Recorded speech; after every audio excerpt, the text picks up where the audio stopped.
Asamyuta Hasta, the single hand gestures. This video of single hand gestures is specially designed for the benefit of beginners. The way a gesture needs to be held and its meaning is also mentioned. Pataka. Here the thumb is bent to touch the fingers and the fingers are extended. This is pataka and the meaning is a flag. Tripataka.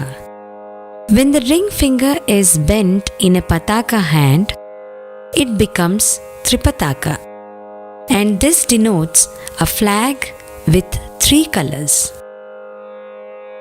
Arthapataka. When the ring finger and the little finger are bent, it then becomes Ardhapataka, which denotes half of a flag. Kartari Mukha. The index finger and the middle finger are outspread. This looks like a scissor, doesn't it? Mayurakyo. When we join the ring finger to the thumb and the other fingers are extended, then it is Mayurahasta, depicting a peacock. Arthachandra. The thumb of the pataka hand is stretched out. It becomes Ardhachandra. The meaning is half moon. Arala. When the index finger is curved to touch the thumb, it becomes Arala and it means bent. Shukatunda. In this hasta, we find the index finger and the ring finger curved to denote a parrot's head. Mushti. When all the 4 fingers are bent upon the palm and the thumb is set on them, then it becomes Mushti and it means a fist. Shikhara.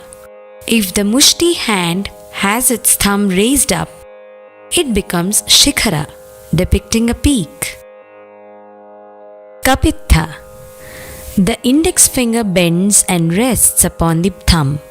It is then called Kapitha, meaning elephant apple. Katakamukha. There are 3 varieties in Katakamukha which have different meanings. Now, this is a mudra which is used frequently in pure dance, that is nritta.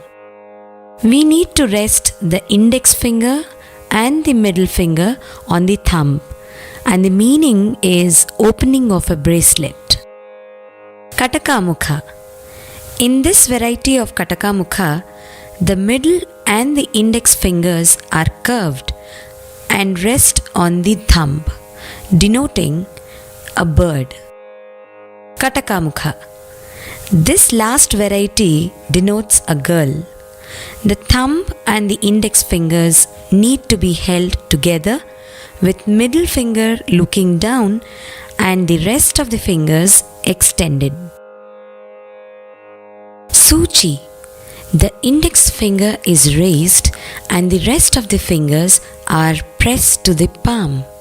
This denotes a needle. Going forward, in the next mudra, maintain the Suchi hand, releasing the thumb, which makes Chandrakala, meaning digit of the moon. Padma Kosha. When the fingers are separated and a little bent and the palm is also a little hollowed, the hand is called Padma Kosha and the meaning is lotus bud. Sarpa Shirsha. In this hasta, the tips of the fingers in the pataka hand are bent, which looks like a snake's hood. Mrugashirsha. When the thumb and the little fingers are extended and the 3 fingers in the middle are bent forward, it forms Mrugashirsha, denoting a deer's head. Simhamukha.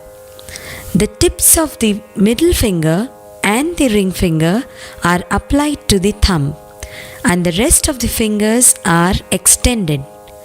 This hand means a lion's face.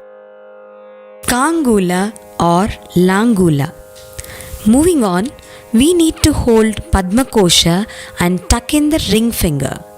It becomes Kangula, which looks like a bell.